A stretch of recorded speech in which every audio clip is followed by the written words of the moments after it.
Ladies, gentlemen, children of all ages, that technicolor rainbow in between, and creatures and constructs, welcome in to the Maelstrom. Glad to see you. Welcome in, welcome in. Happy to have everybody here.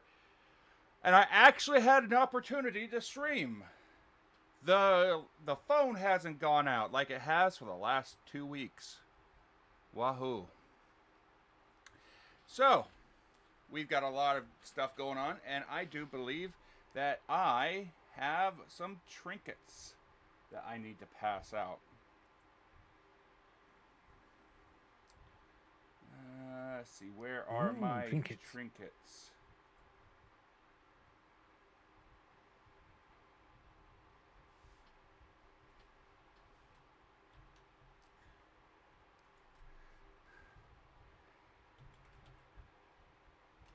Alpha, you find the neon eyedropper, a tiny vial of glowing blue liquid that when dropped into one eye makes the user briefly see error messages floating over random people. Don't worry, I totally haven't gotten inspired by playing Cyberpunk for about 50 hours over the last 3 fucking days.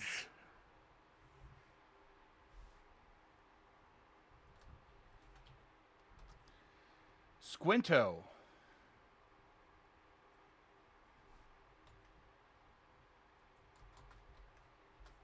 You find a damp matchbook from the Velvet Shadow Lounge.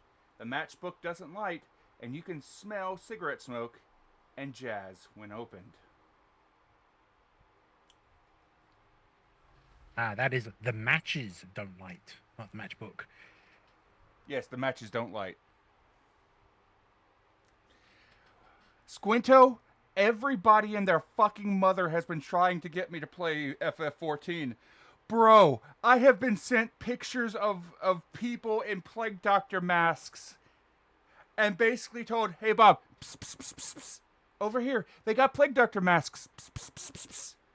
I am immediately going to lean in before I get introduced and say that as a beta tester for Final Fantasy XIV, Final Fantasy XIV has and is mid.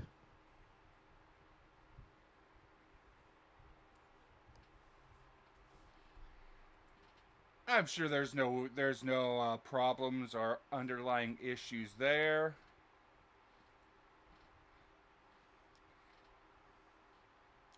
That being said, ooh, new animated Fantastic Four promo. This has my attention. That being said, I think it's about time that we get this show on the road, don't you? Indeed.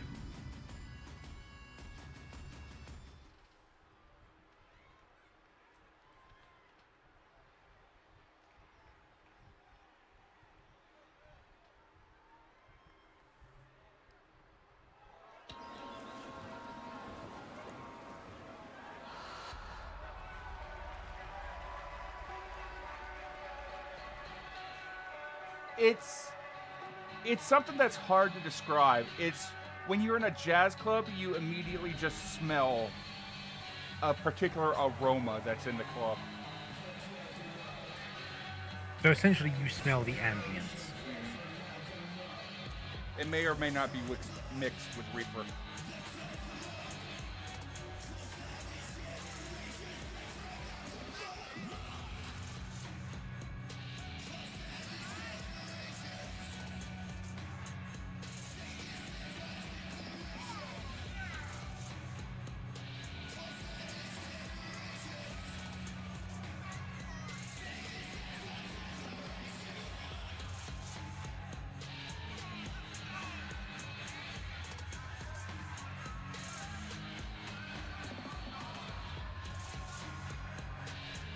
Do you want to hear JC doing a noir-esque monologue? Because, bro, that's how you get JC doing a noir-esque monologue. I certainly would love to hear that. I mean, noir-esque monologues are one of my favorite things that I can't do.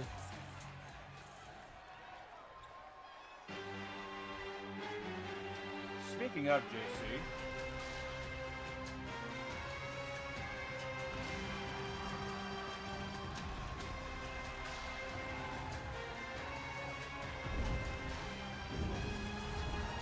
Behold, the shiny boy. this one.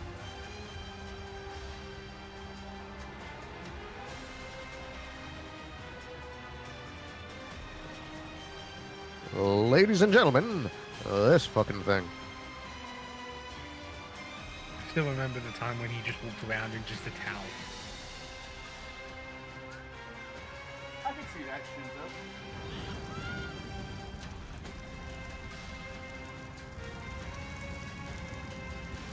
Cigar, cloves, whiskey, warm leather, and fresh wood wax.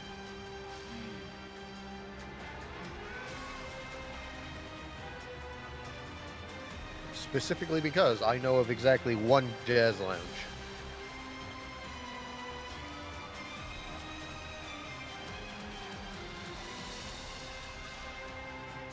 But yes, no, now that I'm no longer in my other obligation, I was a tester for both the first beta test run, which was the alpha, and the second, when they remade it, which they unofficially classified as the beta and was the beta. Because one of them, everyone hated. The other one was alright.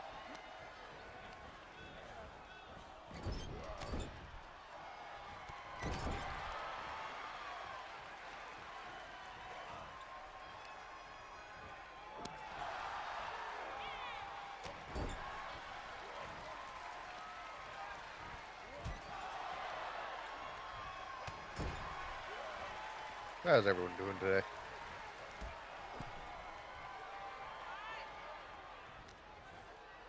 So far, so good for me. I see that JC posted the transformations. Oh, Hmm. beautiful. An OOC spoiler. Some of you about- actually responded to it. Yes. Yeah. Like I said in that, it was a toss-up between Illusionist and Evoker. And I'm like, Illusionist would be very much like if Sator wanted to be very stealthy. But then again, given what's kind of been happening lately thematically, Evoker just works. Plus, I asked JC, hey JC, does Sculpt spells work with this? And he said yes. And I immediately just went with Evoker. Hello, Matrix. Callie, it has not been played yet. It will be played. Thank you for reminding me. Yes. We have a couple of promos, if I remember correctly. Good. Oh, no, just the one. There was somebody who was planning to do another one, but apparently they never posted it. Willie, thank you for resubbing for 75 months in a row at Tier 1 with a couple very strange emotes. Callie, As we do. Thank you for resubscribing with your Prime for 32 months. Thank you. And Squinto, thank you for getting a tier 1 sub to Matrix. Hey, Bob. Yes. I have a question for you. Yes.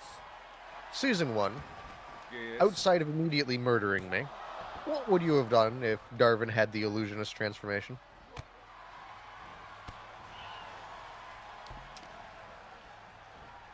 I would have found some way to nerf you real quick. A lot more things would have true sight in the world. Beautiful.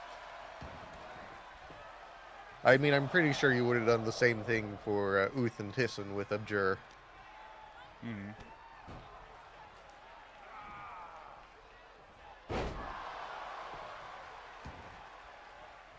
You know, out of all those transformations, somebody looked at me and thought that it would be best to give me the Evoker.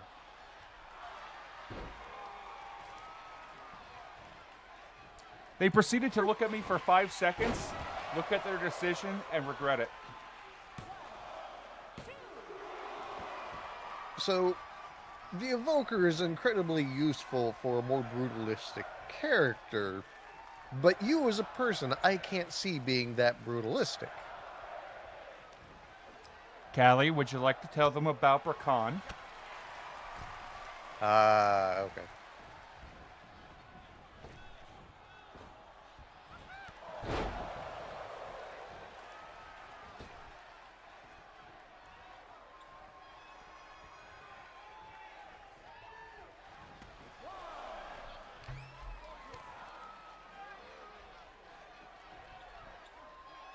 Beautiful. So Callie says, I do love the tension between Opia and Brakan. Okay, so Brakan, the best way to describe him is fucked up creature. Man wants to fight. Yeah. In that case, yeah, that works.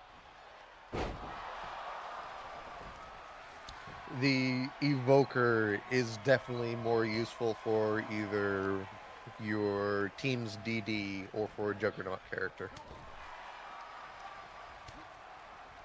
My guy, Brakan would have run right into the middle of the front line, and he would have popped a max level transformation.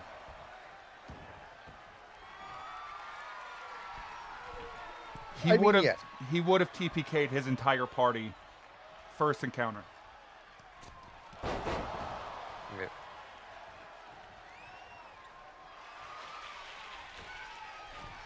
And we have blood. Wait, wrong show. That's right. That's right, Callie.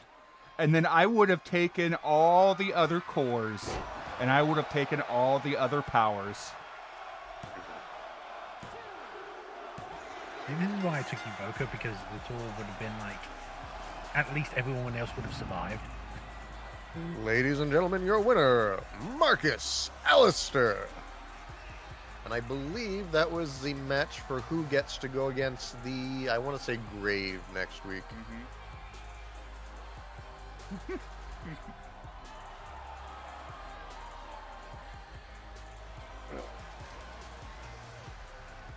Brakan does not give a fuck.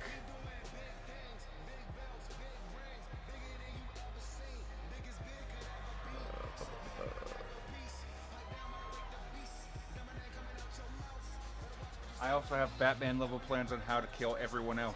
Good, you're going to need it.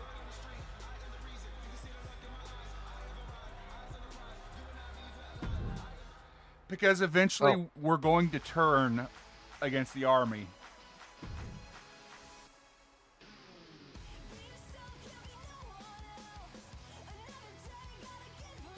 We have 10 years to set fire to the fucking world. You realize this, right?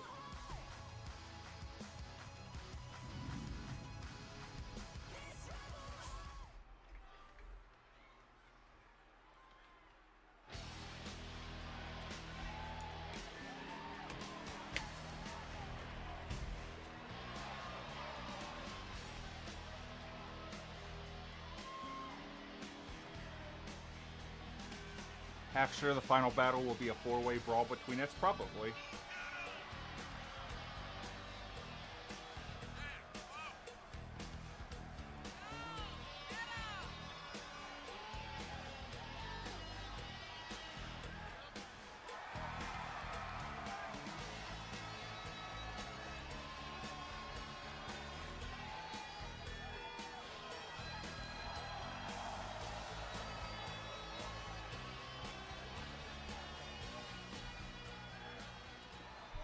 I got given Necromancer, by the way, for those curious. As a zealot barbarian. Go read what Necromancer does. Yeah, I was looking at that and went, that would have been great for Lucky last season. Because it would have given him just enough to be a threat. More so because he had a steady income of bodies at the time.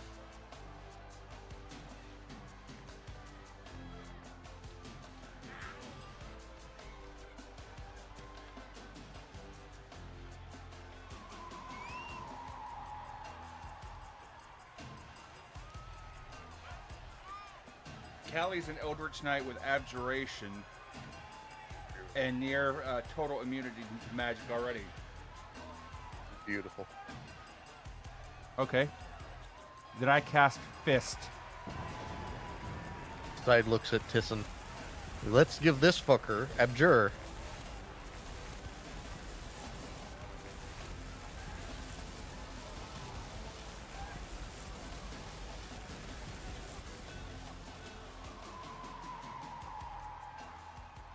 Oh, it's eventually going to be where you and I are going to come to blows.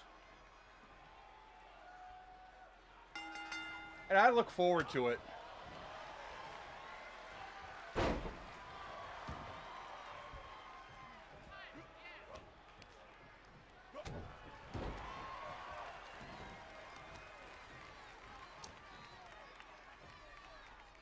Callie, I adore the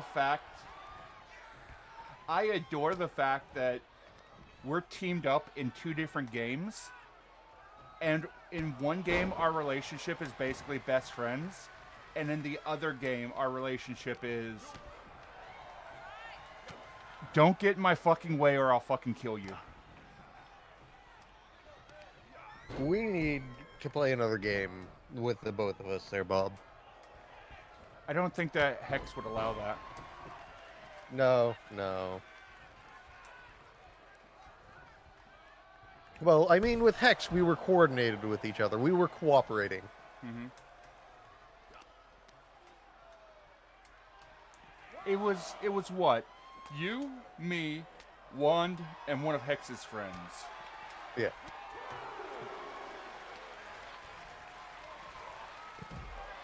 And he said that the person that was just watching, but in fact was the final boss of the encounter. Yeah. Yes, and they were not prepared. No. They watched us, trying to figure out how to counter us. And then both you and I went completely off rails. Mm-hmm. You mean to say your friends are assholes?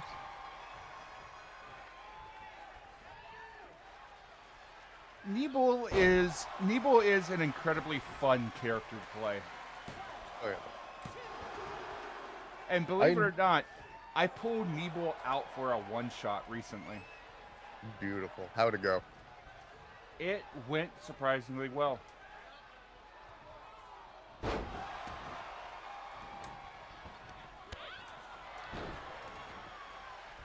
I didn't get to pull up as much shenanigans as I could. Oh yeah. But there was still shenanigans. Well, I had an incident that made me very sad in the game that El Robot is running. Mm-hmm. I very much like riddles. Riddles are my fucking jam. I'm playing a character who would not do riddles at all. I was not allowed to allow myself to do the riddles.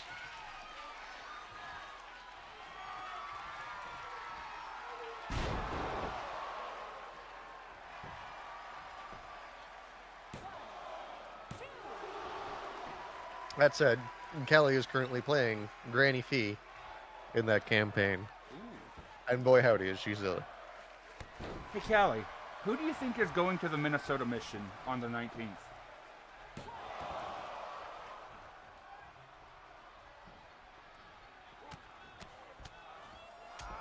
And I'm talking about characters. What characters do you think are being brought out to play? Argon, probably.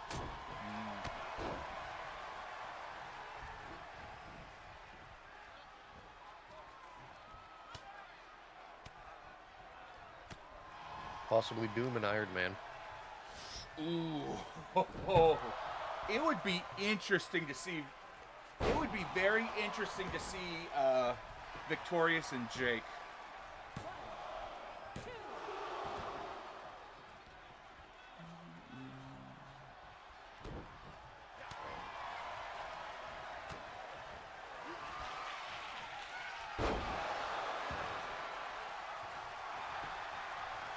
Looking over Jack, both- not Jake. Looking over both in chat and in OOC spoilers. Alpha is saying Thorn would be a necromancer for the transformations. And my response to that is, he probably needs the skeleton crew.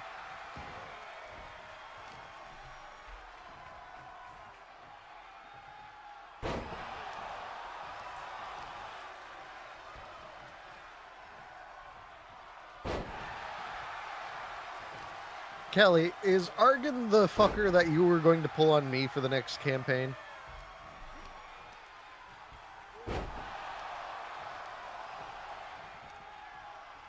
Fair enough.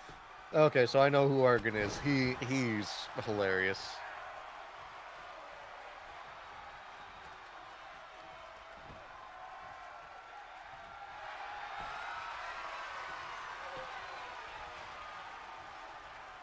Yeah.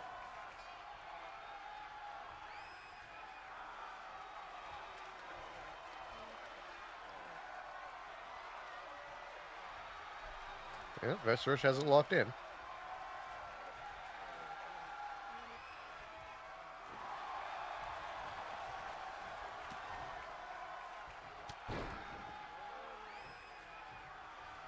Yep. Huh. Argon is interesting. Yeah. I've only got one character in that game, so if I'm going on that mission, you can probably guess what I'm playing. If I remember correctly, Argon for the Vismine system was supposed to make use of the obstruction rules. Which the obstruction rules in Vismine basically means in the event of an AoE, everything behind you, directly behind you, is in a safe shadow. And your winner, Hillbow Taggins. Oh yeah, no. I want to, at some point in time, sit down with somebody who's more versed in the Marvel system and see if I can make Marut again. Because Marut was a silly bitch. It's actually very quick to get into. Yeah. I had to do some research and everything like that. Demiplane has a really good character creator. Tasting. Hello, Shinichi. Well, how to do, Shinichi?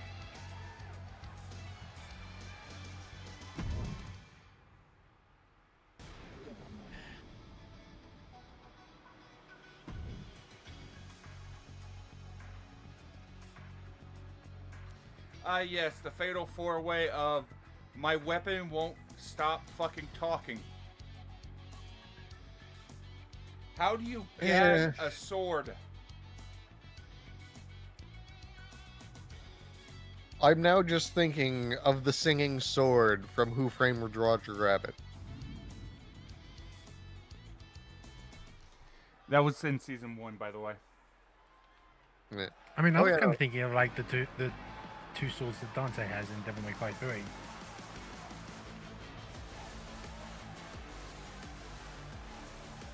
I've been keeping my ear to the door to know what's going on in there, so I've been enjoying what's been happening. You'd be surprised. Ask Genji in season 1. Was it a sword or was it a whip that rizzed Jinji? It was a whip. It was a whip. It was a whip with a female persona that despised ugly things and had the mentality of a dominatrix. Beautiful. You know, it's been a while since we've seen Franz on deck. It's been a while since I've seen Franz. Look, I got kidnapped from my area. Mid-conversation, too.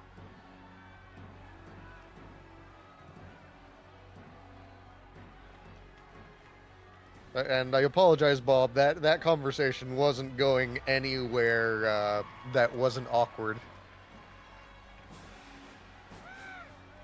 I imagine it can't be whenever you woke up Franz with a giant baseball mitt of a hand over his mouth. Well, technically, pray you it don't was piss on me his off chest more. and neck.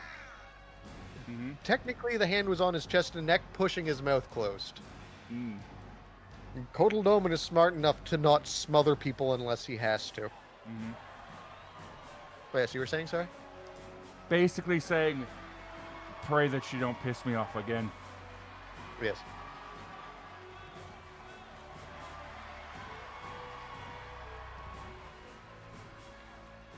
And now the pig pulls off on an adventure! Yeah. I can't wait for you to fuck with that teleportation circle and end up the same place that Yig went. Now you see, Koteldoman knows better than to sit there and do anything about the circle. Because he has most of Yig's notes from Yig's time in the Maelstrom.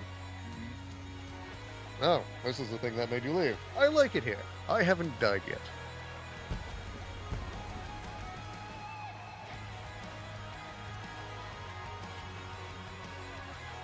One of these days, we're going to watch Croquet do that, and he's just going to slip and skid right under the ring.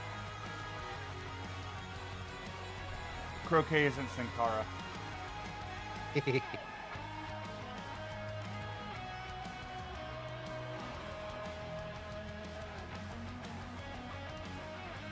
Also, do you have any idea how much of my pre-roll at this point is just the penguin? About 40% of it from what I saw.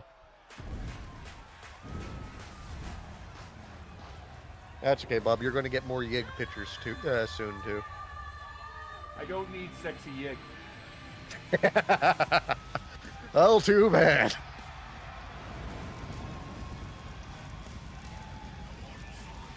I feel like I've been missing out on something. Kayeth has been commissioning pictures of Yig, and every single one of them, he's shirtless and he's hot.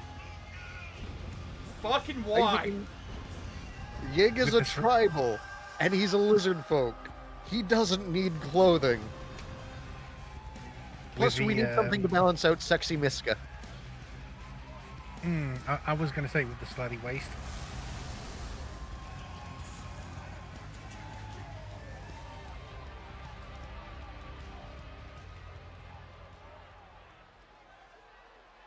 True.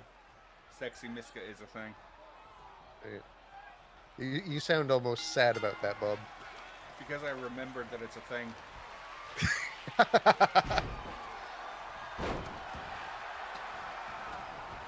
I enjoy how you're upset about sexy Miska and irate about sexy Yig.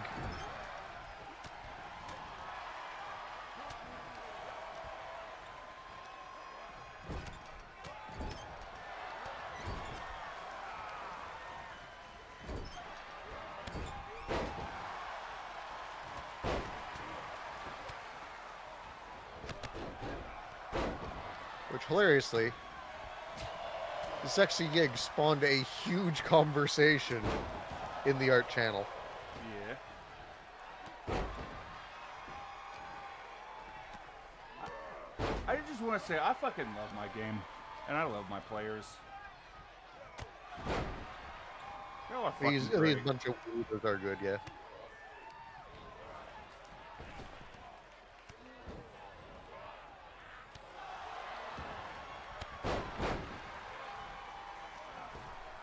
Like the best of M&W have passed through these halls at some point or another.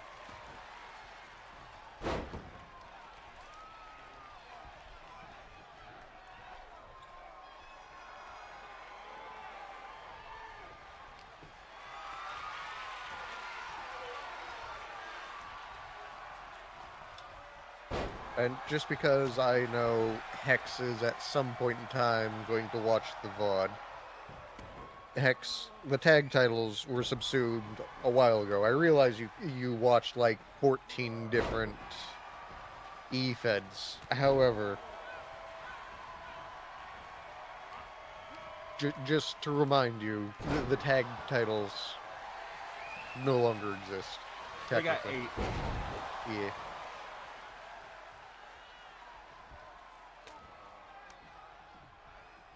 What was the tag titles domain? Solidarity. Right.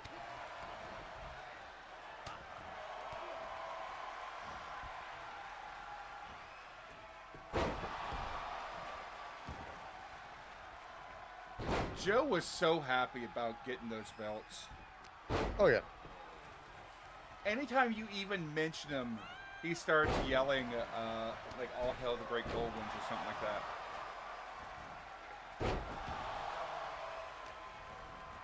Which, hilariously, solidarity does not mean marriage. Mm-hmm.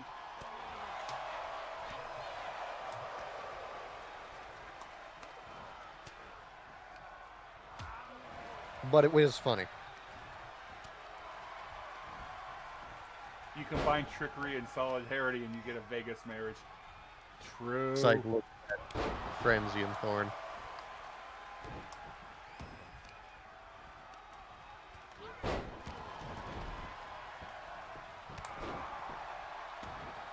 Franz is about to get a contact high. Well, considering there was a lot of necromancing in that, yes. Do not Unfortunately- lick the grung. I mean, the good news right now is the emitters are at full force, which means any effective grung poison should be put off until after the match. Mm-hmm. And then afterwards, Franz is going on a fucking trip. Yep.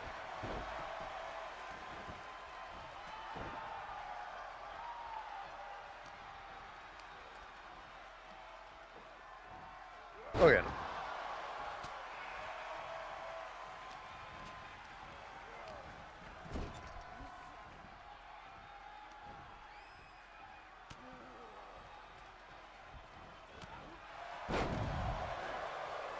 I wonder what the gods thought of Maelstromania.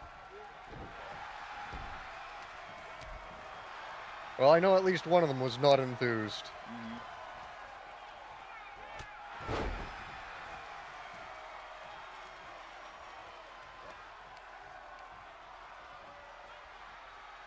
I was absolutely chuffed that we had a discount Lucky show up. Mm-hmm. Discount everybody showed up.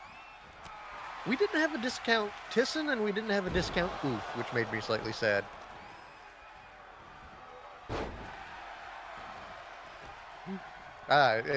It irked Chaos.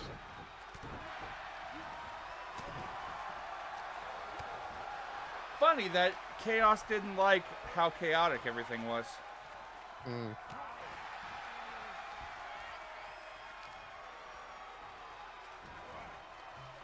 Oh, apparently Croquet has been eliminated.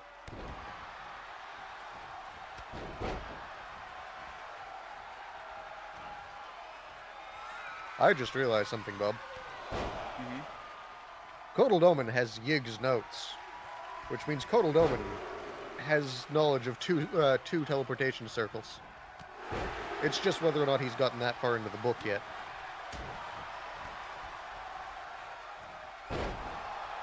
Arc Leon, you find the Goblet of Infinite Toasts, a brass goblet that clinks itself whenever someone within 30 feet raises a drink. It whispers random celebratory phrases in multiple languages.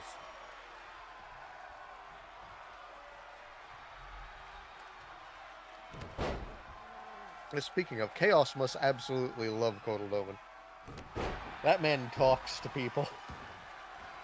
in a way that only a sailor can. Real talk, Callie, I adored the way that she played Arkoff. Oh yeah, no.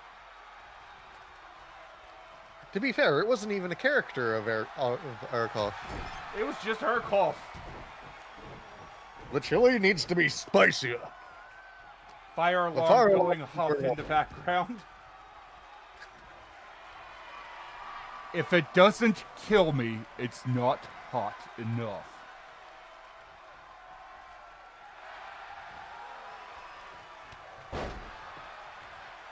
Like, I have literally told Arkoff he is not allowed to eat the hottest pepper in the world because it would liquefy his insides.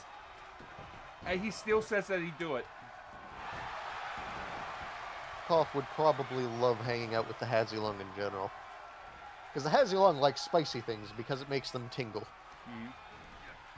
Please note, these are lizards. They cannot taste the spice.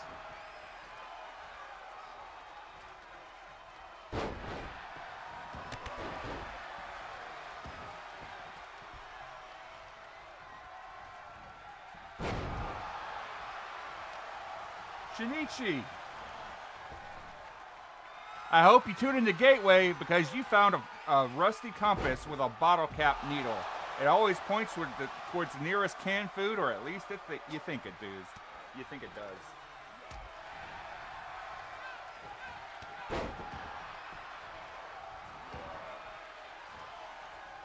You know, it's been a minute since I've gotten a trinket. What does Kodaloman get while climbing the mountain?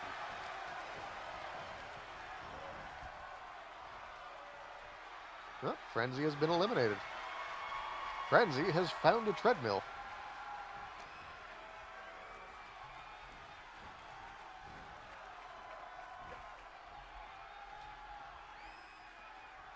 Kayes, you find the Doll's Eye Marble, a cloudy glass marble that feels slightly sticky. Looking into it too long makes you feel watch, and occasionally, someone blinks. Glorious. So Vegeta, that is not out of the question because of when canned food was invented on the technology scale. Canned food was invented in the same tech level that is the highest tech level in the Maelstrom.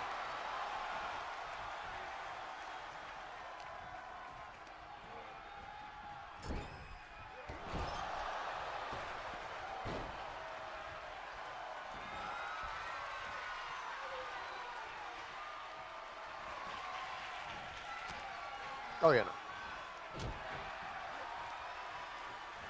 no. Canned food... I'm probably going to be off by about 100 years, but if I remember correctly, canned food was Napoleonic era in order to help preserve food for soldiers on an extended march. Oh yeah, no. Usually pickling is better.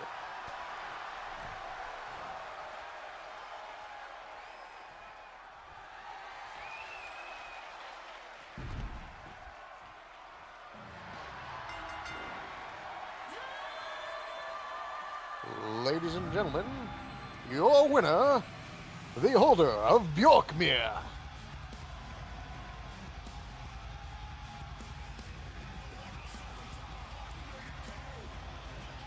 Matrix, that's the effect of having a dog on your side. I have something I want to play for y'all. Oh no.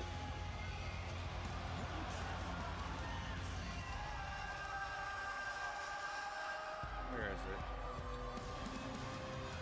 Here we go.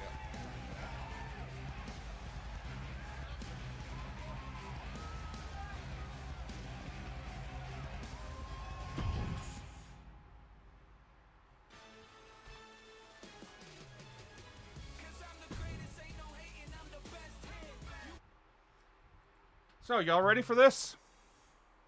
Do, do, do, do, do, do. Advance, ye dwarves, for death comes to ye. I'm both captain and king of this skeletal army. We hunger for gold and then return to the sea. So surrender your treasure or you'll answer to me. Open for hoping, we pirates will sing. Surrender your treasure, or death we will bring. Hoping for hoping, and plunder this shrine. Your treasure's now gone, dwarves, and your gold is now mine!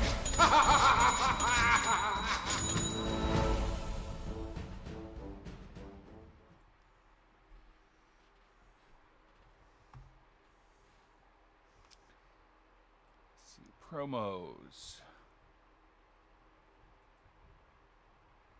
Here we go. Hello, everyone. No, I'm talking. I'm not going to talk your ear off like a lot of people have here in the past. Given the average memory retention of the people here, it probably wouldn't do much good anyways. So focus and listen good. My compatriots and I just humiliated the 9 Hells and Infinite Abyss Company. A group of fiends, and I intend to keep the boot on their throat instead of letting them run away with their tail between their legs. If I find anyone who makes a deal with them, great game or not, I will hunt you down.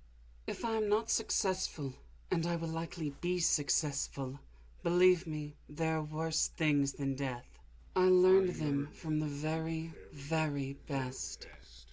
So when you see that contract in front of you, keep in mind, you'll be paying a lot more than what's on that paper, and make the right choice. Before I have to.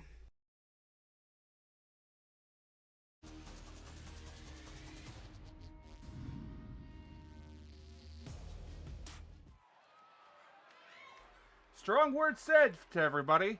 Don't make deals with fucking demons. Man, I'm glad Zator didn't sign any kind of deals.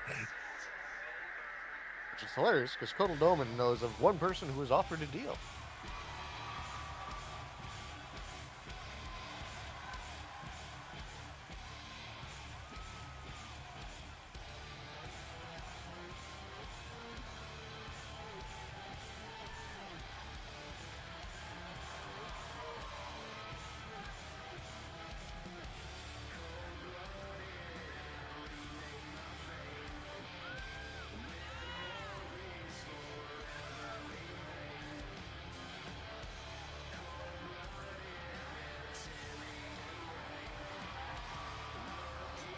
No dragons, see? No dragons.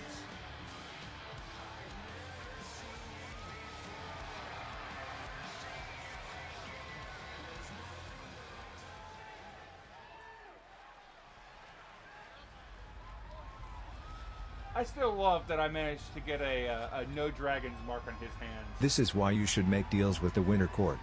Demons won't This uphold is without like bindings. pain in the teeth. This public service message brought to you by the Unseelie. Demons won't uphold without bindings. This public service announcement is brought to you by the Unseelie.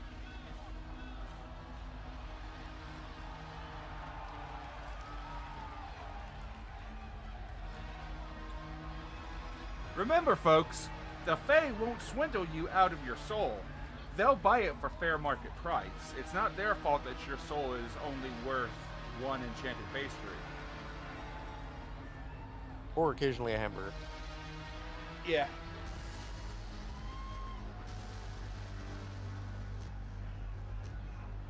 Why am I always surrounded by Fae beings? Because you're a fun individual to hang around, Bob.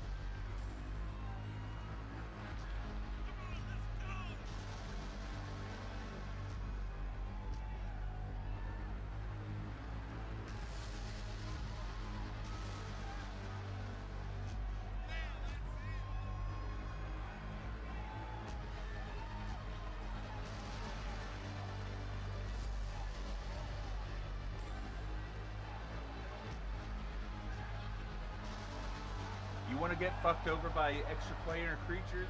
That's your own problem. I don't care. Make a deal with fiends, then you're my problem.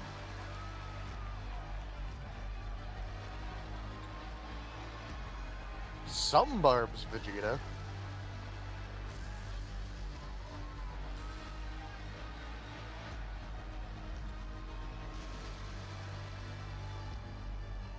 I think that was kind of more to Cobalt Slayer rather than to Stu. Like, Coddle was actually sticking up for Stu. Oh yeah, no. Yes. Yes, I have Streamlabs. Thank you. Nice. Yes, definitely stay hydrated, especially in this warm weather as of late. Yes. It's been fucking hot. I shifted my schedule to where I'm sleeping during the day because I don't start my new job until August. You want to hear some bullshit? The first day of my job, my first day, is day 2 of Multivania. That sucks.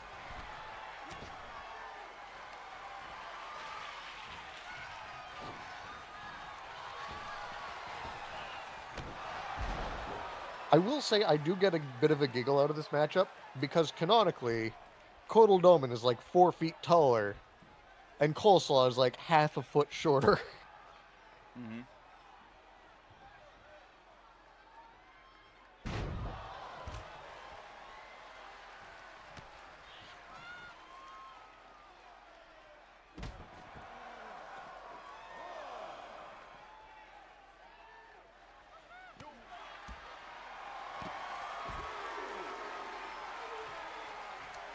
Ooh, wrapping up Grapevine in that leg on the outside.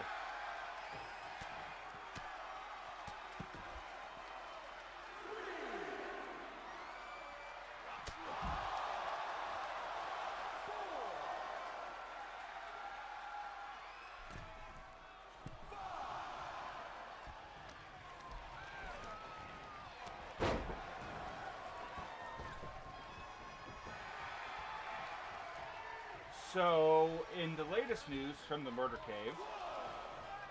Cave have been going after 2K on behalf of the M&W War Table. Oh? We've been telling 2K in creative ways to fix their fucking game. Glorious.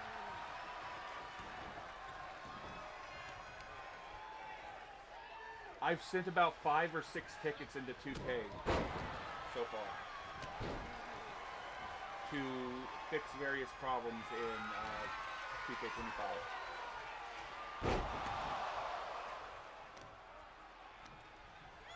And we've actually been fixing a lot of them.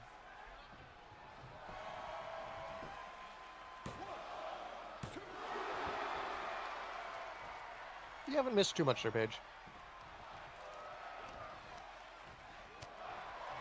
This is what, 3rd, 4th match?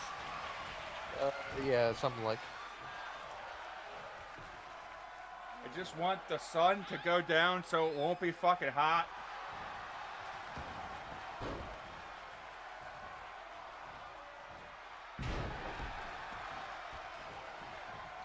Three matches, 1 promo, and a song about Bopin. As you go.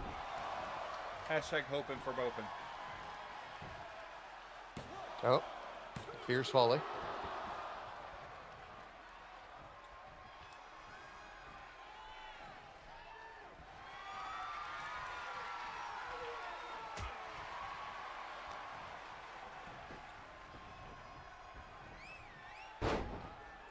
Oh, Callie, I gotta know. Have you deployed the Ghost Blade?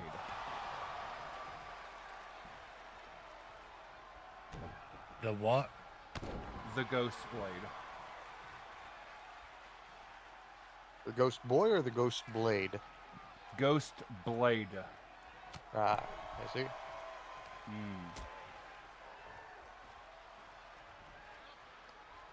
Understood. Callie said, not yet. No one has explored enough of a road yet.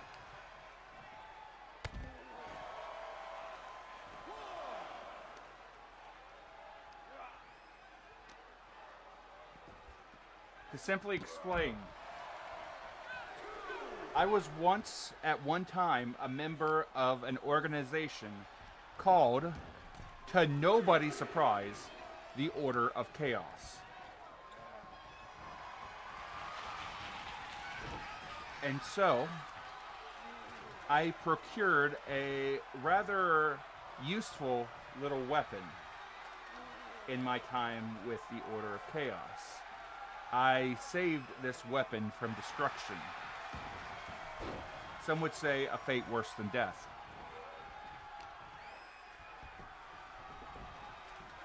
And now, it is mine.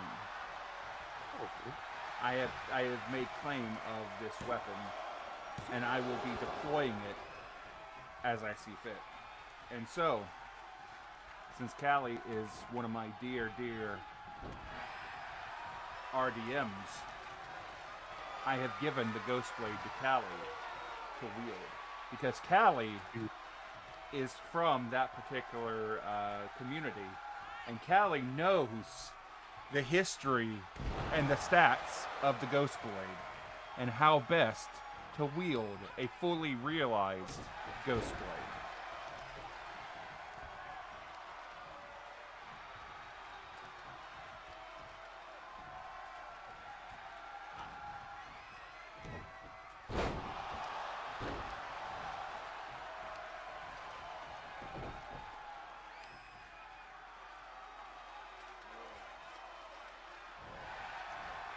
You know, that is the first time I have ever seen someone do a kneeling position suplex in one of the 2K games. I didn't know that was a thing.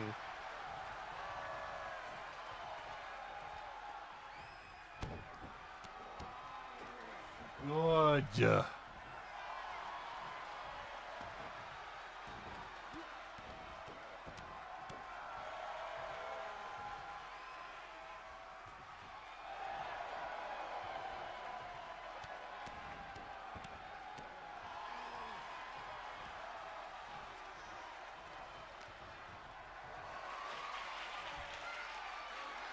I look forward to seeing you deploy the blade.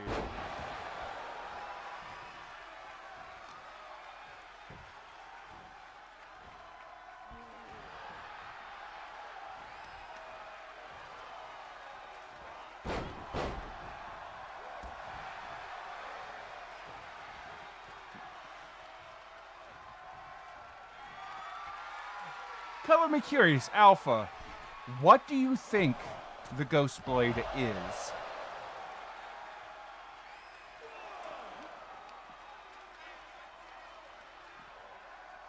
Let's test your memory. What is the Ghostblade?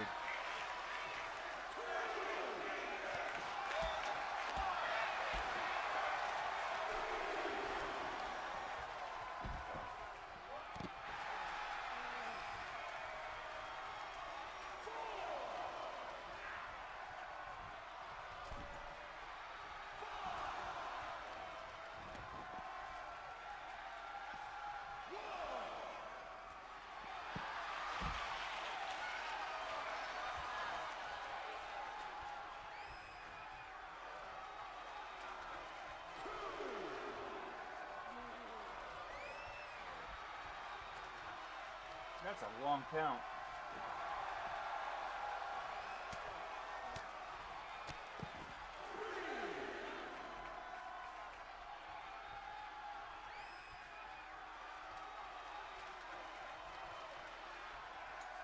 Oh. Yep.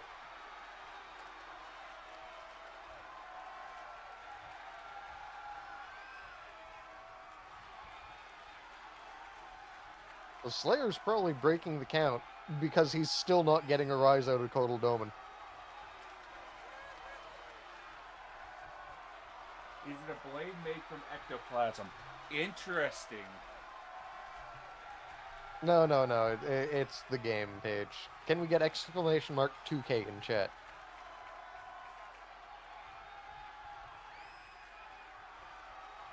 Oh, thank you, Rosa.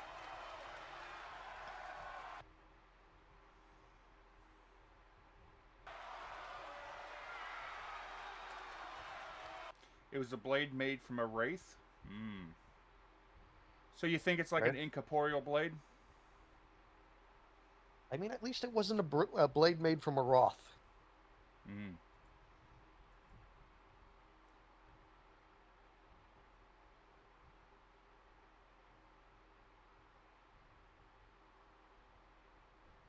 Is it an actual spirit?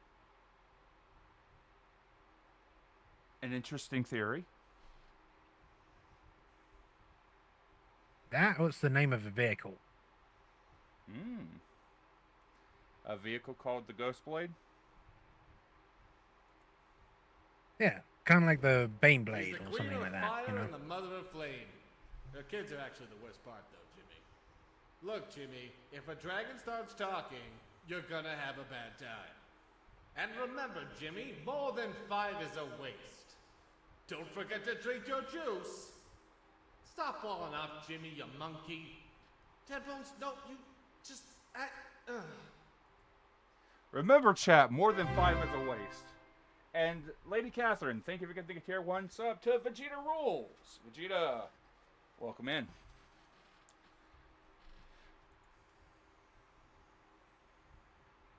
It does more than just that, Lance. I sharpen my sword with this beard. My bow is made from my dead wife. Oh, don't mind him. That's Nisabin. He's a gnome. Optical illusions? What the hell are you talking about, Zeros? I'm just glad it's undead we're fighting and not Troll Kid. Roman, just put that down. And remember, if you see Krongor, just run. When you hear me blow my horn, boys, make sure you charge. Now that's some good juice. This old thing, I've had it reforged many times already. Frobo Baggins is one hell of a smith. Blew the walls, dwarves, blew them good. Daragor. Back in my day, we fought Crassel with nothing but a bunch of golden clocks. Smell this. Does this smell like cinnamon biscuits? Man, dragons are weird. I'm not scared of anything. Well, except glass. I'm kind of scared of glass. Friendship land? Ha! Try getting Etho to sing. Beware the Weedagoo, Jimmy. Ah, I remember slaying good old Yavander. That's why we dye everything blue after all. Just take these beans and shove them in their nose. Dragons hate beans. Lance's girlfriend, I'm pretty sure You still she there, moved Bob? to Vancouver. Yes. Roman, stop Okay. purifying the dwarves. I'm Poor playing Roman's something parents for were killed stream. by goblins. That's why he hates goblins. Yeah, I can't quite hear it. I'd need Gnome to dirt is basically much double stronger my than real volume in order dirt, to hear because anything it's made from of it. So. gnomes. Ha! He used to be king. Now he's just my shitty grandson. I think it was my great-great-great-granddad who was part elf. It's my biggest dishonor, Jimmy. What's in the juice? Well, all my wealth and power, fused with some pink lemonade. So, would you like to hear... Is this Speaker D? Maybe. Would you like to hear a little something from the guy that ran Maelstromania? Sure. Here we go. Nothing gets past my infinity barrier. Activate monster deflector. Shields up, Captain. Nothing gets past my shields. This is a super shield. Explosions. Enchanted with knockback 50. Monsters hate dwarven ale. Tender flame. Wormhole.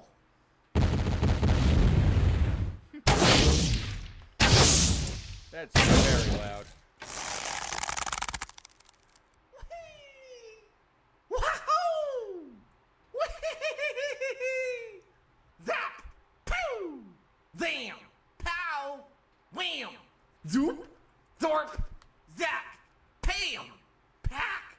Whack! Wormhole!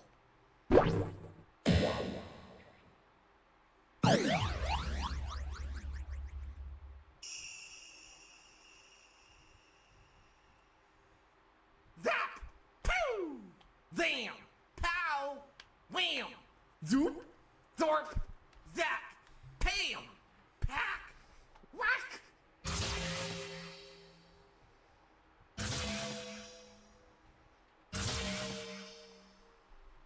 You fool! I was merely an illusion of this event, I think.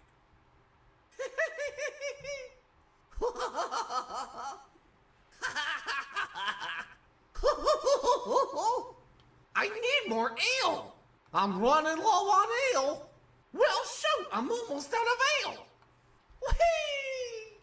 Wahoo! Whee! Try and break through this shield, monsters. All charged up, ready to rock. Nope, that's Roman. We don't need Roman. Bruce. Nisavan, monsters. Let's see. Monsters.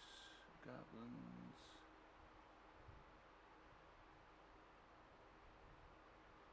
Intro song, Doom events. Doom events.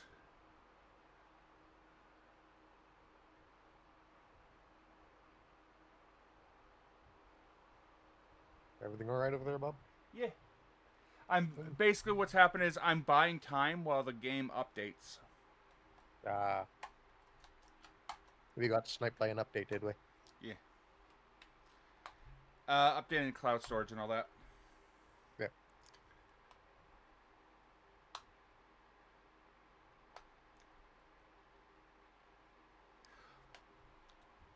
Yes, the speech. Let me see if I can find it real quick. Yeah.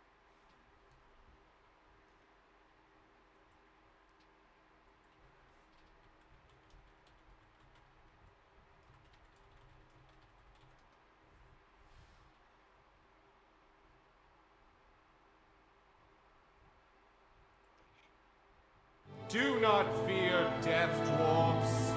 Do not feel pain. Whether we die tonight or tomorrow, the way we all go is still the same. Now watchers to the wall, get the gold in that shrine. Paladins to my side, and say it with me, boys, one last time. I am a dwarf, and this is my shrine. We fear not death, we fear not time. For when the gold runs low, when the ale runs dry, know that death did not choose me. I chose this night.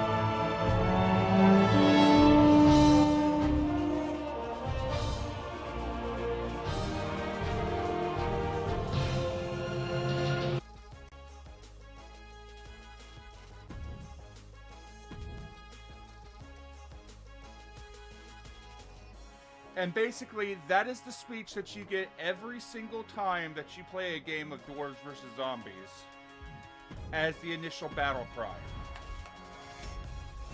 So, the person that has been doing all those voices is Robert Moran. And what is his, what's his channel nowadays?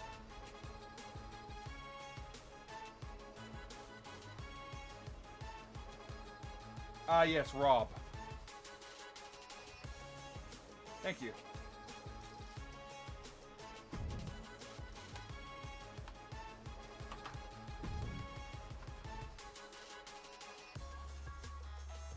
And he does a lot of live action stuff. Role playing, he does a lot of games, he does a lot of like Twitch integration kind of stuff. Although he's been doing a lot of YouTube stuff as of late.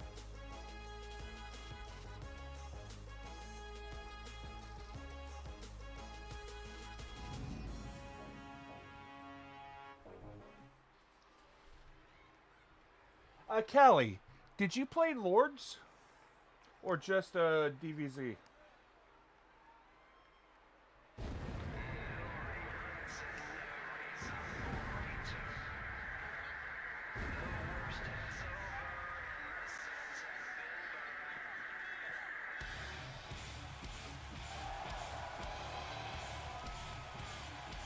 Get this, Callie.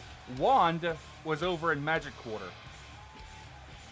I was in Netherward, mostly.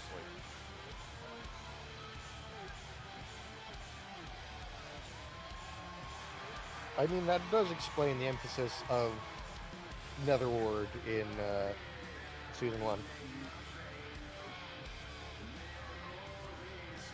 The thing about Season 1 is every district was some aspect of my life and of my childhood. Every single district.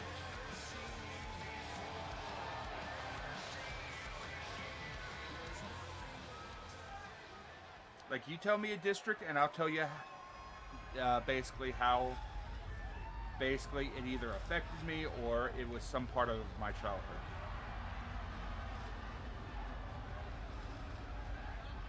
Haven wasn't a district, Haven was a team. Haven was made because balance was eaten and people wanted to get away from the toxicity that was chaos.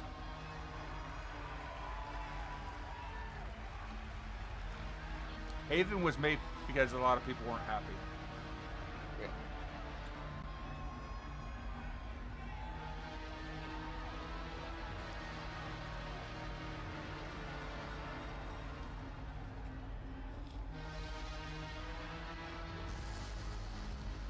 We can.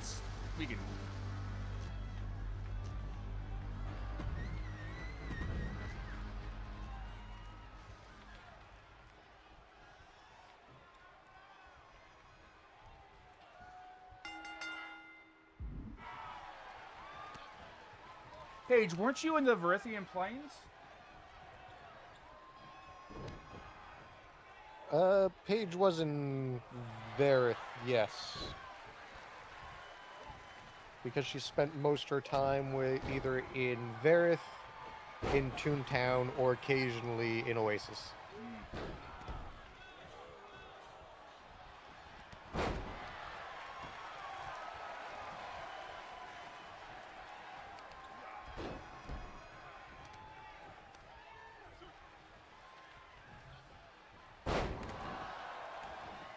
I still love that I slipped in about 3 or 4 Chaotix references, and nobody caught it for years. Especially the Chaotix players.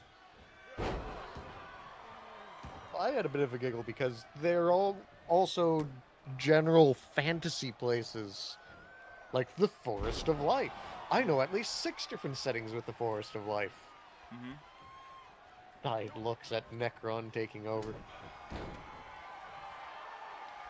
Like the Valley of Fear. Yeah. That was the one that tagged me for it, and I believe I immediately brought up Chaotix when you renamed that area. And nobody caught it.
Season 1 was a lot of fun.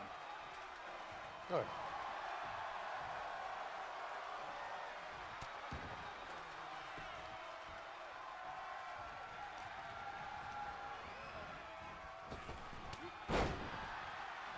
I will say that I'm happy that we introduced the arena into Season 2. Because the arena has a lot of a feel. We needed a hub network. Because we needed a place where people could just roleplay with each other without having to worry about the whole D&D aspect. Yeah. Yes, no, that's right, Paige. Doodleville not being done. Hold up. Paige hung out in Doodleville? Yes, Paige was in the area because I think Uth introduced her, and then Paige was trying to help Mr. Vamp and Vinsmoke. Yeah, Clown O'Clock Mafia specifically. Right, they wanted to breed the, Paige was getting, Manatee to help create the treats. The For the snacks. Poros, yeah. The Poro snacks. And Clown O'Clock had Poros instead of, like, Rams, I believe. Yes.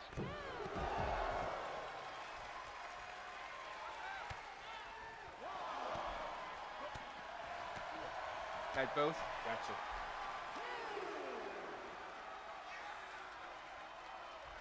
Right, because Manny was a part of the Clown O'Clock Mafia and he ran a gang of Rams.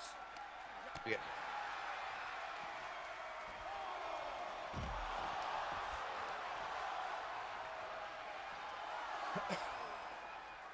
Who was it? Was it Vin or was it Holly that got them little cars to drive around?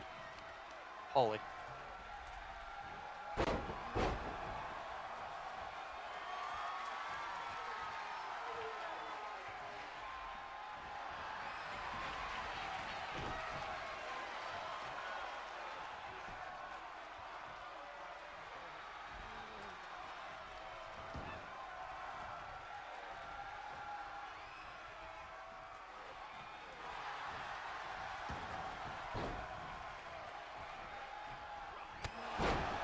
Ooh.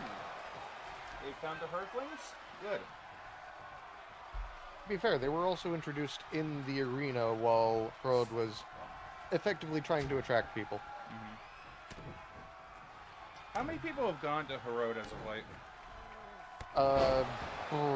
Technically, the Underdark crew is gone, and the Undying Drakes have gone. Iki also went while Almi was undergoing maintenance.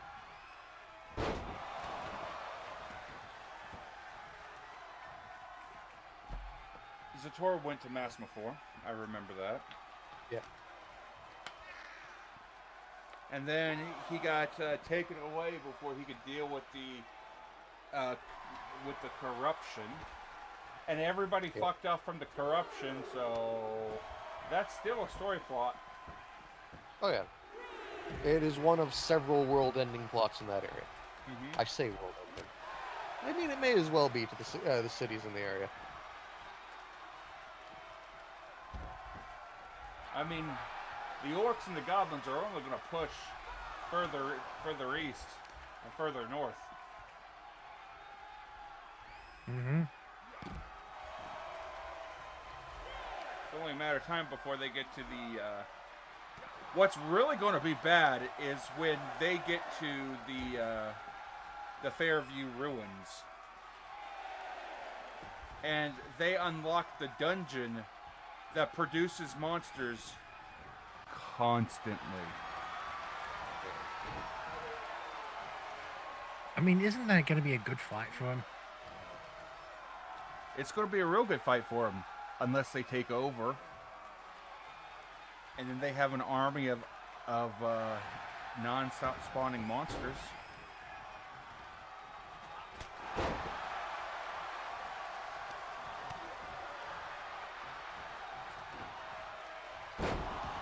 You say that two members of Ixvalia was dealing with that problem, and then they fucked off.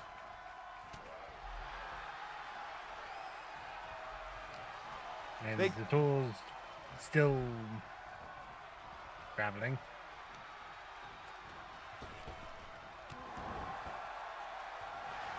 You would have gotten paid. They would have gotten paid if they finished the job. They walked in, got their shit kicked in, and then left. And then Van Theo tried to date the head of the camp. You know. As you do.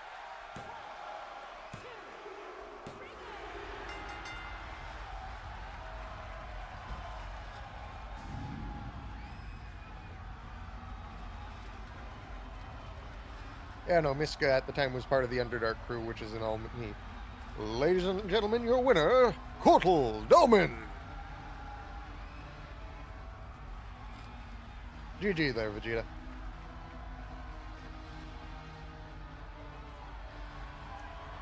Ah, yes, all your problems can be fixed by having a Miska with you.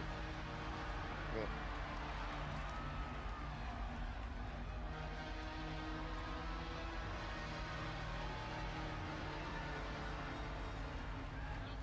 He was in the paint.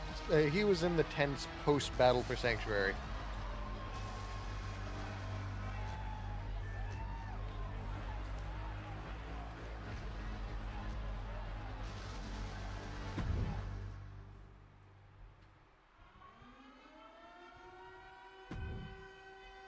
Ah, yes, Satan versus Ella. I still need to fix Ella's name. Put it on the list.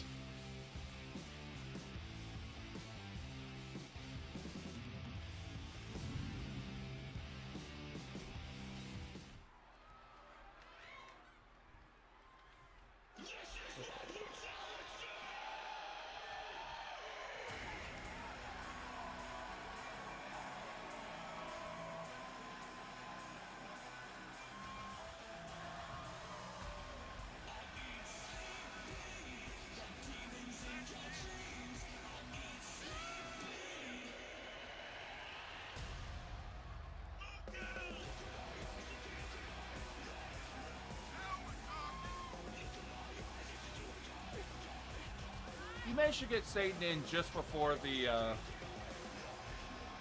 servers went down, right? A little bit before, because we were looking at it and we went, if we need an additional female character, we only have 5, we need a 6th. Once we upgrade to 25, we won't have to worry about that because the females will be able to fight the males. Oh, yeah. Do we have an ETA on that, or is that still floating because the Murder Cave's looking into things? Pretty sure that character creation is already starting. Okay. I might have to grab you for Total Dome a minute, at least.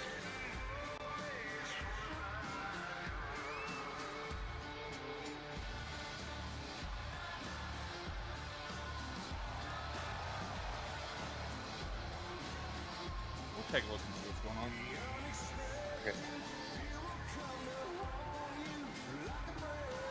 Okay. I've changed how I make my characters. Right now, I just grab a move set, change the finishers and specials, and it's fine. Most likely, Paige.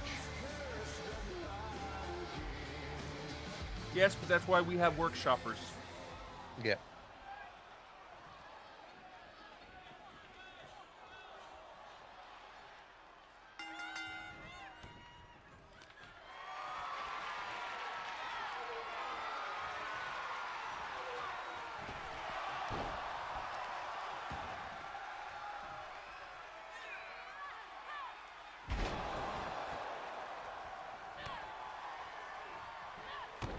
And if you have 23 and 25, you can open 23 and use 23 to make 25.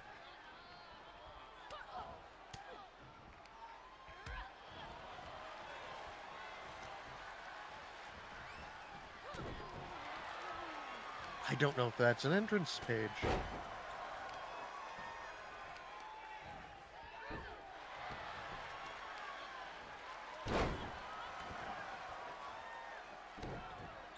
Yeah, because I know no matter what, Satan is going to get remade. Mm-hmm. Actually, I think she might already exist in 25. I know Zator already exists in 25. Yeah.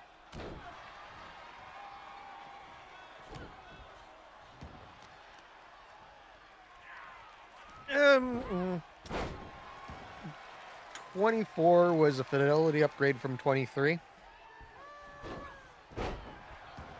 And apparently there was enough of a stink raised about the intergender match change that 25 is now fixing that again.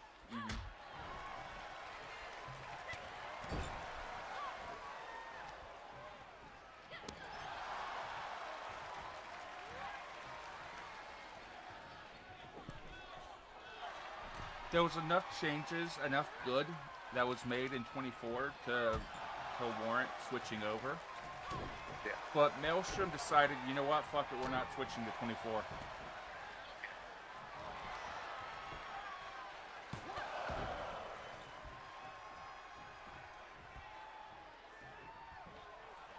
Because Maelstrom Season 1 was 19 all the way through.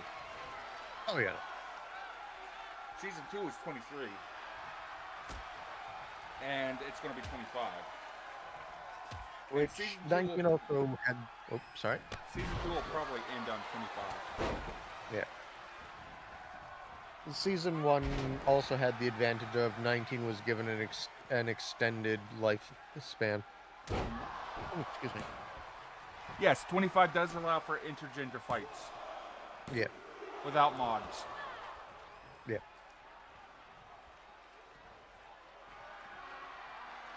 '24 broke all of our modding capabilities.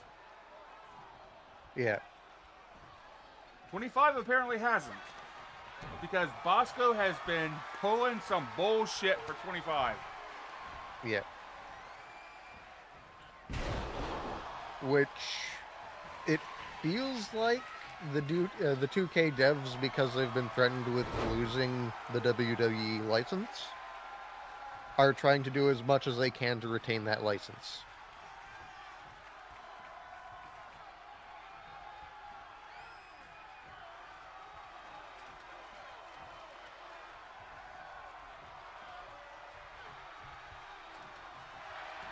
Bosco lately on Flashbang reminds me of the heyday when Bosco and Grizzly were in the middle of a modding war. And they were just trying to one-up each other constantly.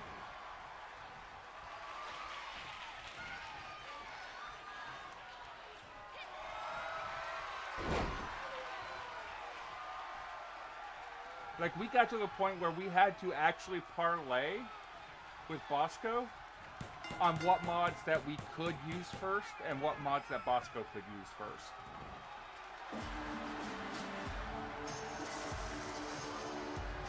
Like, we were straight up going to use the Death Star and Vader in a defunct storyline. But because we did the invisible man trick first with Lamine, basically we promised that we wouldn't do it so that Bosco could use the Death Star.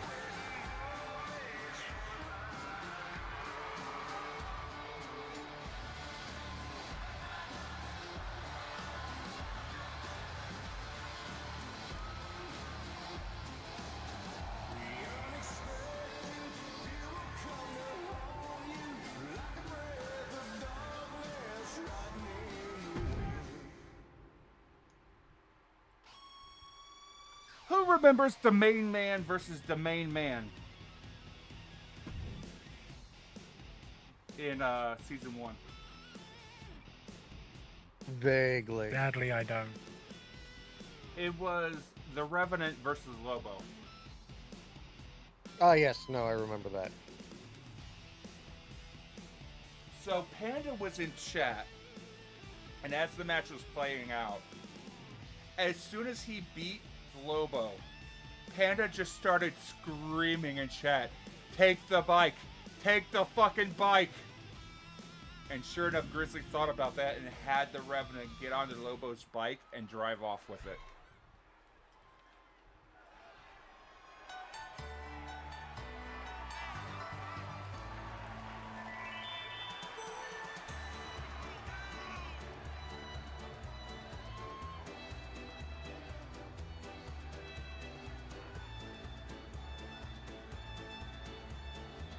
Paige, Lionel is gone from Flashbang, not Maelstrom.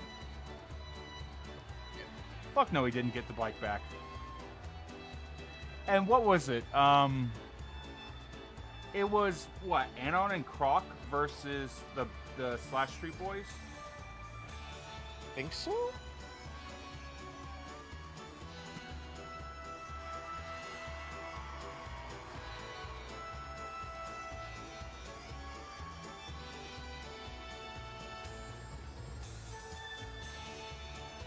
To be fair, Alpha, the Leaper Brothers are the deadliest tag team because they were made to be a tag team. Basically, none of the other tag teams were made to be a tag team. It's a Callie. It's a good idea. I mean, that's how you managed to get the belt. That's how Chaos got the belt the first time. Started making deals for double or nothing, triple or nothing, quadruple or nothing.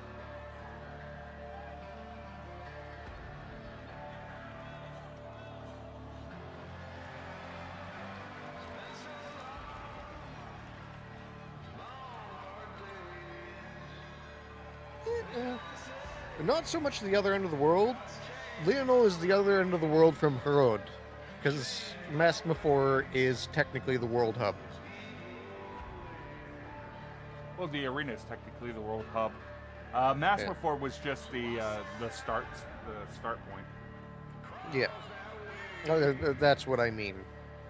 For everyone meeting everyone else, Masmafor was the place to do it until the arena was opened up. Mm-hmm.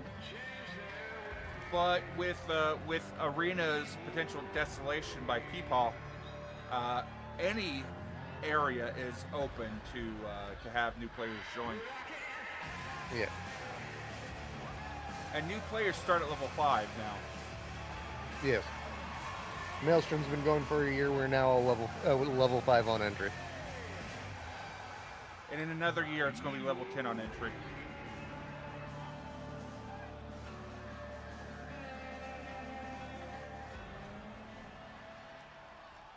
Honestly, I considered it, Callie. However, I had to do some dice rolls to find out if Yig was able to hunt down the man in green before Kotal Doman joined. I also had figured out if it was Kotal Doman or one of my other 3 Fuggy-Doos.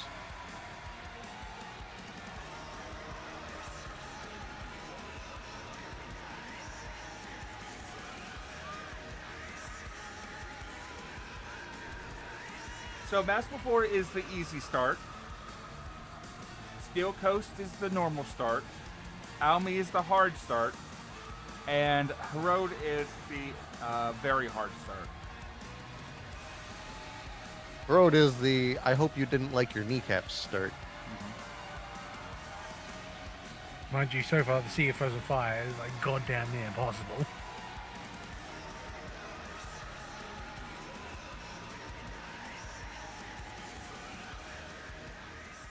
Herod is a raid zone.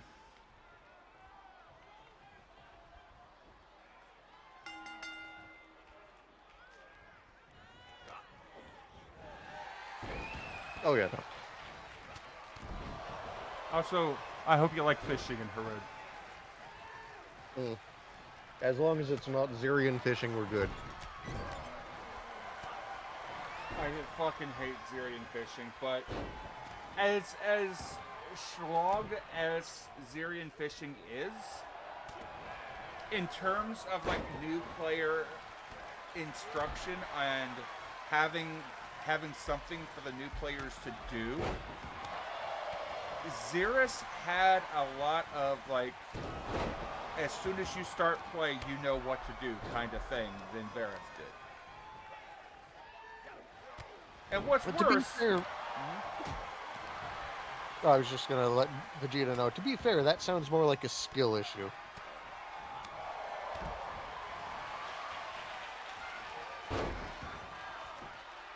You were saying, Bob?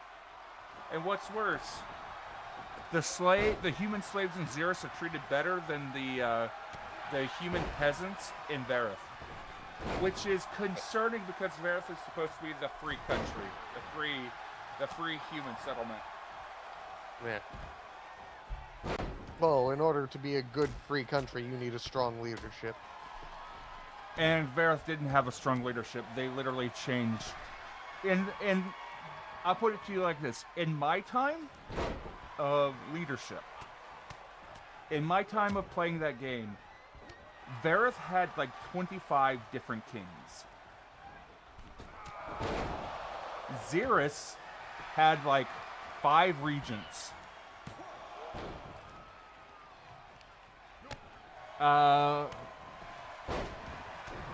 The orcs had 2 war chiefs, And the elves had one leader the entire time.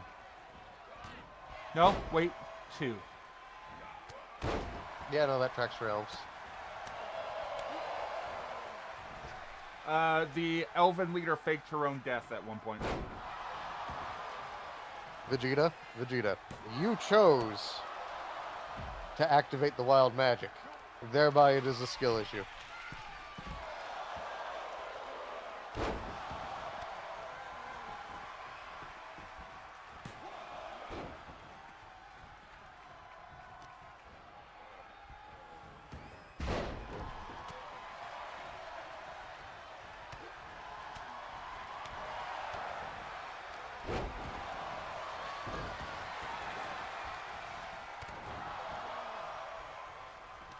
I don't know if anybody else saw what Zador just did, but I'm pretty sure we're going to have to check the floor for deep fucking marks.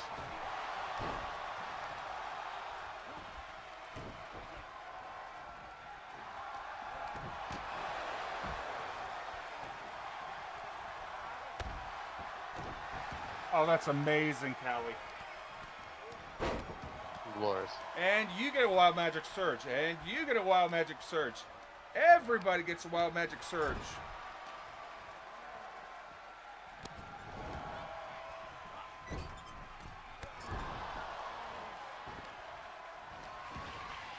Those flumps will never recover, I swear.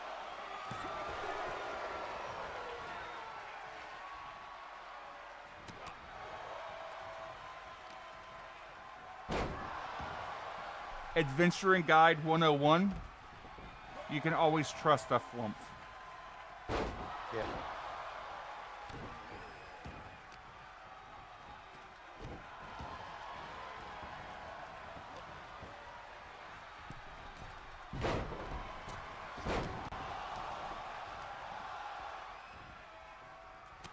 What are the rules? If you see a pool of water, always toss a coin in first before you drink. Always have a torch if you see a coffin. Always trust the flump. Let's see.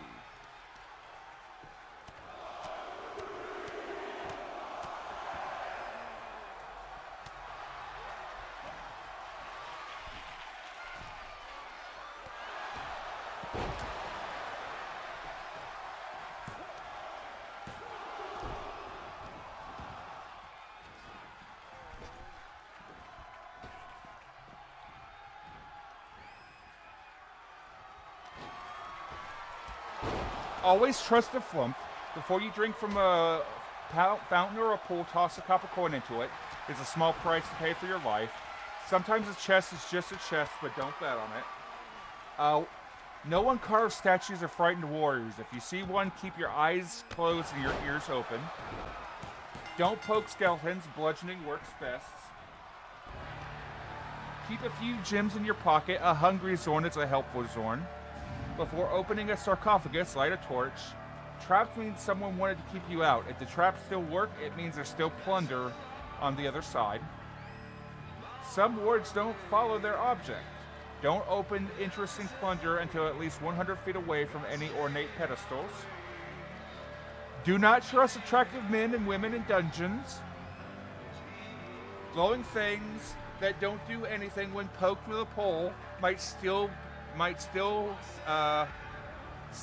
when poked with a finger. Always wear gloves when handling strange objects.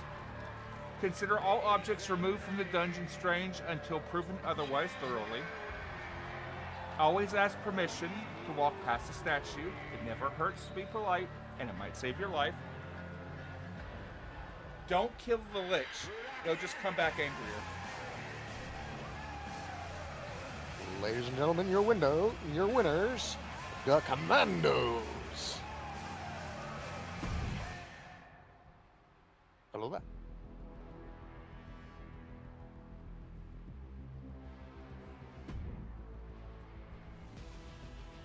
Yeah. Let's see.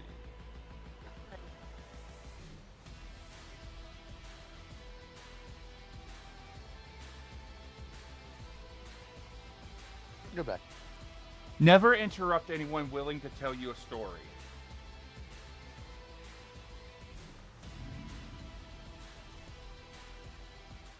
Wise. Let's see. You'd be surprised at how much in a dungeon is actually edible. That doesn't make it good and a good idea to put anything in your mouth besides what you brought with you. Runic circles can be very good, very bad, or very boring. Unfortunately, it takes an intelligent being to determine this. Try to make sure your friend goes first. Make offerings at any die or altar you find and cannot identify. Unless you're a paladin and your god is watching.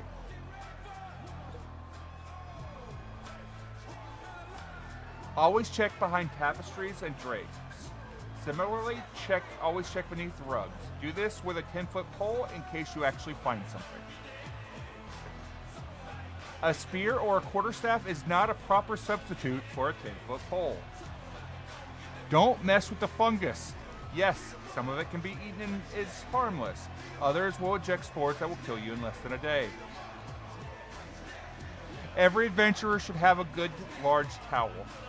If you find something powerful intentionally imprisoned in a dungeon, there must be something worse that put it there. And if that thing isn't gone, you should be.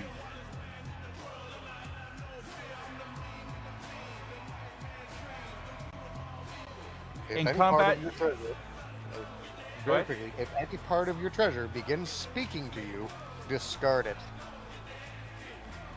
In combat, take the mage down first. Don't split the party. Make sure everybody friendly knows where you're going.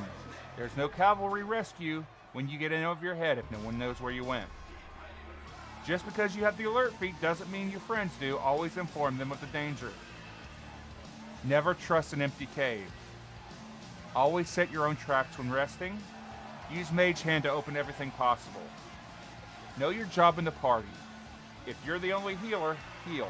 If you're the tank, put yourself between the enemy and your squishy friends. If you're the smart one, don't let the barbarian touch it.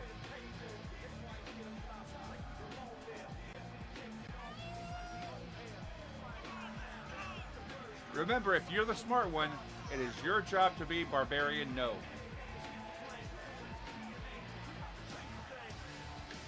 I'm looking at you, Callie. Callie, your job is going to be Bracan no. Kelly has gone to lay down, unfortunately. Between the heat and the thick, they are not doing well. Understood.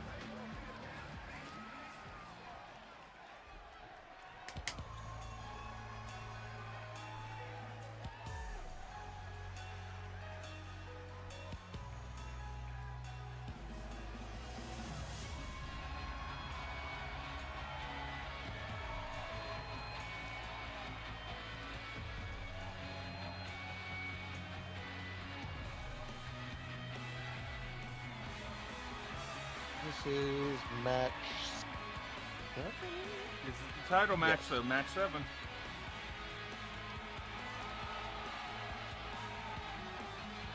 Ladies and gentlemen, the holder of the Death's Hand belt, Lionel Matrix.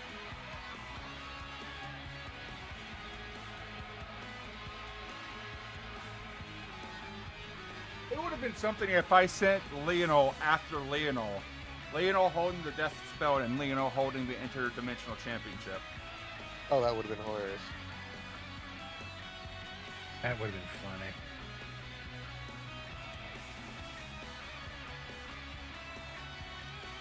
Mind you, there is a version of Zator that is out there.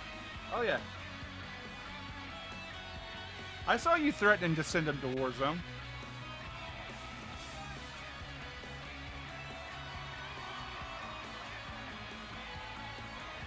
Would it really be that bad?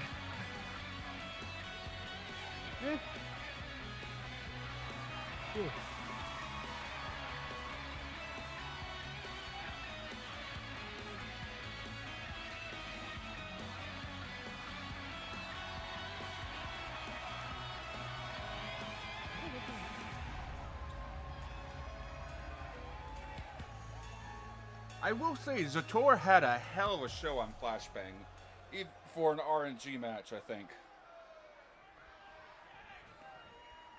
Yeah, he did.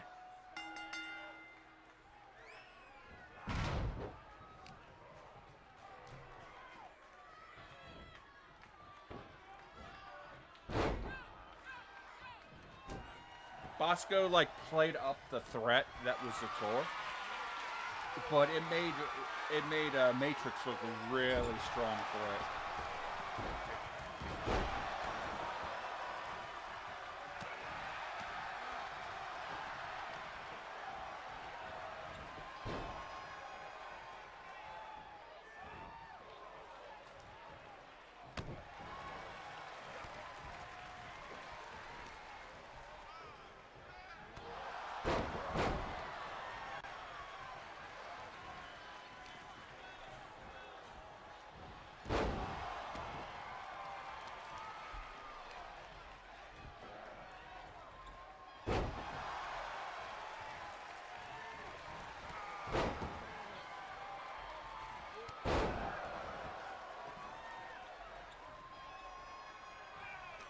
I got it from the D&D Reddit. Yeah. Which I was going to say at one point, that entire list sounds like a combination of first edition rules, like player rules, and rules for dealing with Fae.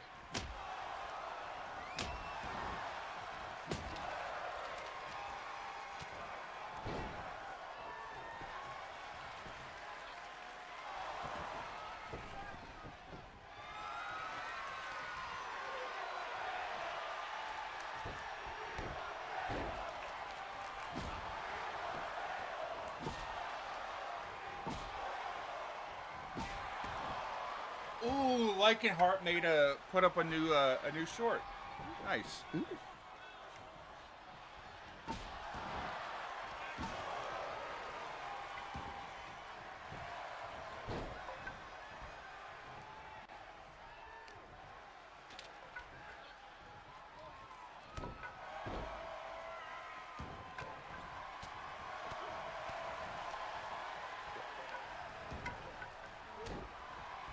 Yeah, one and two things.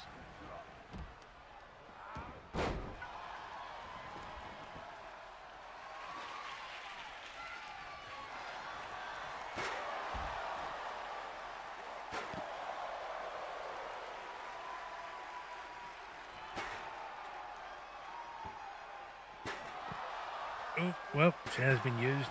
Yep. Chair's been used, Boken's been used, baseball bat's been used. It's Extreme Rules.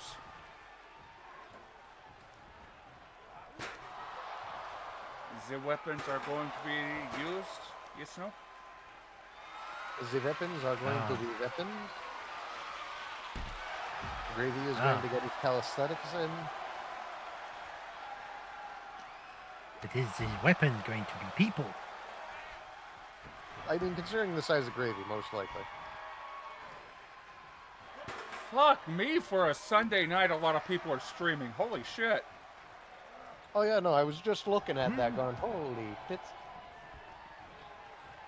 Oh, speaking of, I'm sure you may or may not have noticed it, Bob, but my mother has not been streaming recently, and that is entirely because my grandmother is currently dealing with a fairly serious case of the cancers. So my mother has forgone streaming to be one of the individuals who's helping take care of my grandmother directly. I've been there. Yeah.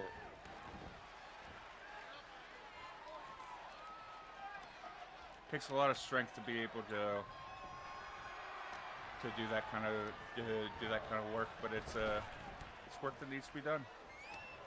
Yeah, which unfortunately for my grandmother, it's a cancer of the throat, and it has fully seized the majority of the voice box now, so they can't take it out.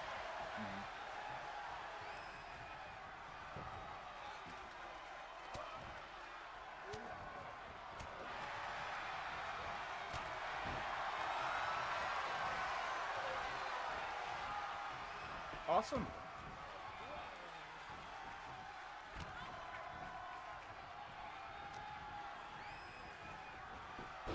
It's one of those things where I kind of expected it to happen there, Paige. My grandmother has been dealing with cancer for 7 years, and through decisions of her own choice, she never received full treatment. So the state she's in now was at one point in time completely and totally avoidable.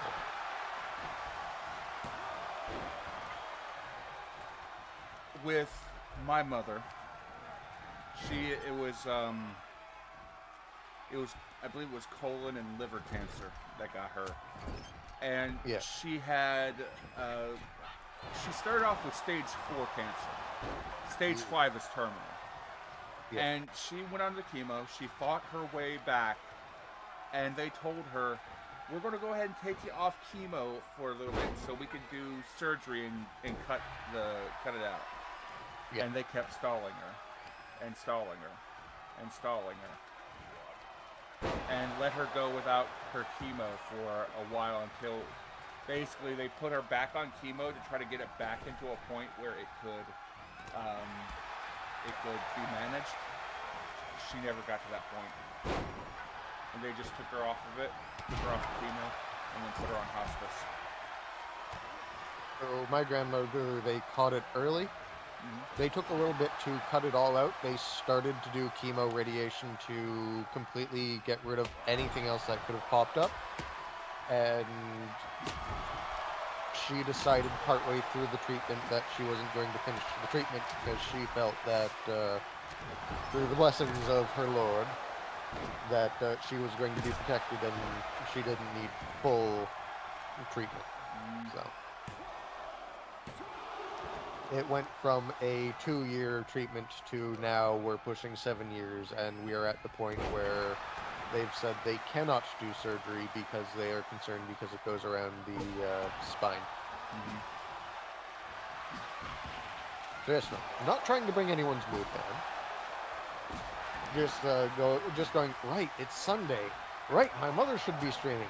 She can't stream right now.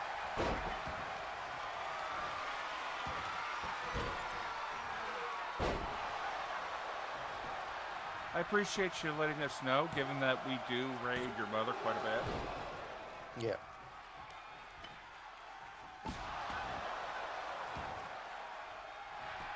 Which I know she's still on at least one. Similar to the fact that I don't stream much anymore, she's still on somebody else's stream, but that's only because they do all the hosting for that, and it is a 10-20 minute thing she's on the stream for. Yeah.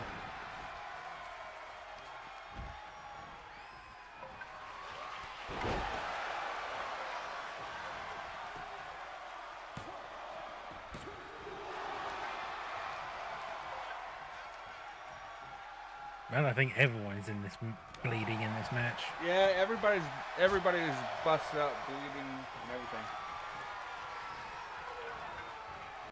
Well, thank you, Willie. You've been live for just over 2 hours. By this point in time in your broadcast, you should have consumed at least 8 ounces or 240 milliliters of water to maintain optimum hydration. I think I've had a glass, which is about half a can of soda. However, granted, it was of iced tea and not soda, so. Paige, hopefully she recovers quickly. Yeah. Leukemia can actually be... Leukemia and blood cancer in general is usually one of the easier ones to treat, fortunately. Mm-hmm.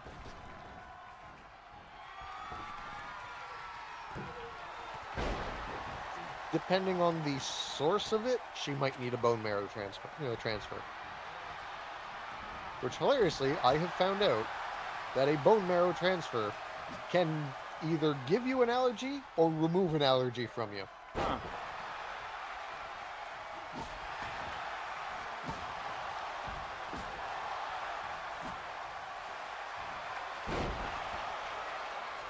Lionel might have this. And bonk on the head. Holy shit. Like 3 or 4 bat shots to the head, and then out of nowhere, just taken to the church. Yeah. No, that was expurgation. Beautiful. No, seriously, that was very cool, Matrix. I would totally bet on your guy. Yeah. Oh, sorry. I very much appreciate being able to see Lionel on the Maelstrom because I do not watch Flashbang at all. And now, apparently, he's no longer on Flashbang. He got retired. Yeah. Lionel got retired and immediately subsumed into the Maelstrom. Mm.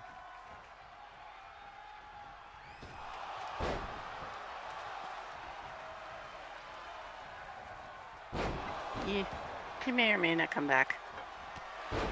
I mean, it's Flashbang, the home for retired wrestlers.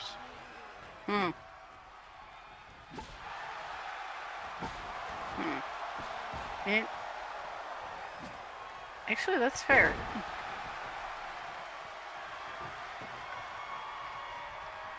I realize it's a joke, and it's a community joke that's existed since before I was in MNW. Actually, no.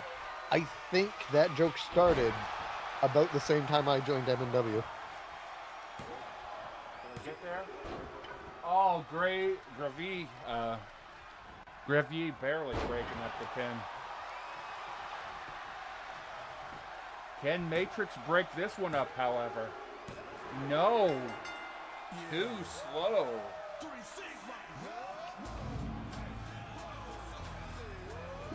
Ladies and gentlemen, your winner, Gravy.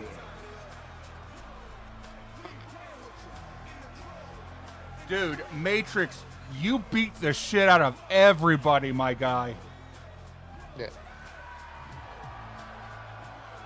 I believe that means the belt has moved, yes? The belt has moved, and this was a double or nothing. So this counts as a win and 1 defense for Gravier. Yeah, literally half a frame away.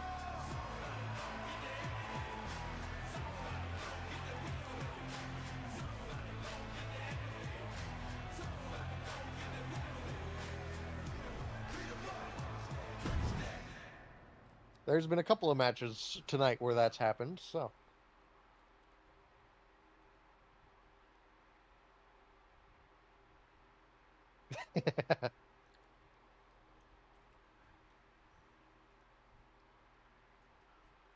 Oh, it was an excellent showing by Lionel.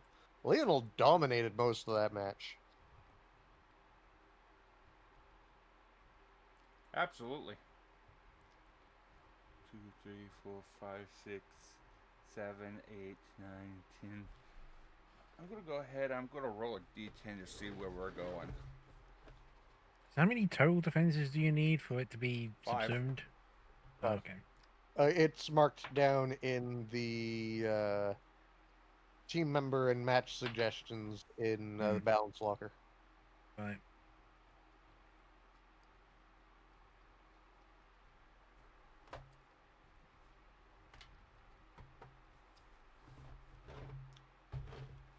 We're gonna raid somebody new.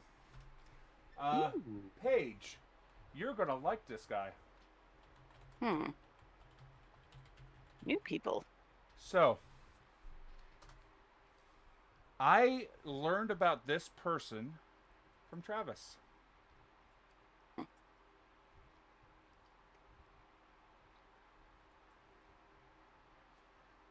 His name is Neff the Lorekeeper.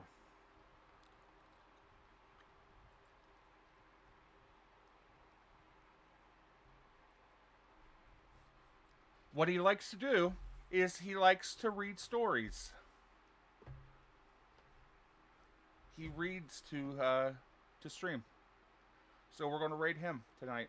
The die has decided that we will raid him tonight. So I want to take a moment. I want to thank everybody for coming in, hanging out, having fun. I hope you all enjoyed yourself and have yourselves a wonderful rest of your day. Thank you so much for popping in and spending your time with me. Have a good one, y'all. Bye-bye now. Bye-bye. Bye-bye. Bye-bye.